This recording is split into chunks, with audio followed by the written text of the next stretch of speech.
अस्सलाम वालेकुम। जिस तरह कि तुसीं जानते मैं इरफान खान काले वाला तुहाडे वास्ते वीडियो लैके आए 70 नवा मॉडल यूरो दे कारबोरेटर दी चौक फिटिंग करन दा मुकम्मल तरीका। चौक किस तरह फिटिंग करनी, किस तरह चीज़ां लगनी चेक करो। सब तो पहले सफेद रंग दी वाश लगानी, उस तो बाद चौक लीवर लगाना है। नवे मॉडल दा यूरो कारबोरेटर चौक लीवर हैगी, ठीक हो गया।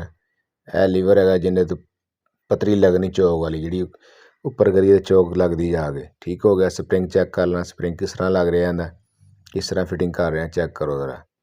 स्प्रिंग तुहाडे सामने घुमा के ला रहे हैं, दोबारा तुम बार बार दसांगे किस तरह लगाना, क्यों स्प्रिंग का ही कमाल है। स्प्रिंग सीधा लगेगा तो चौक ऊपर थले जाएगी, ठीक हो गया ना।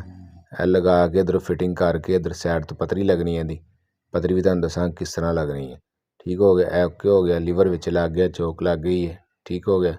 इस तो बाद साइड वाली पतरी लवांगे, पहले भी ला सकते हैं, बाद भी ला सकते पतरी।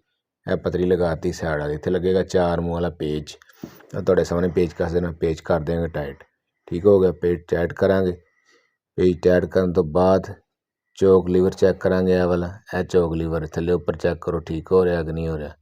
यह चौक लीवर जी ठीक हो गया।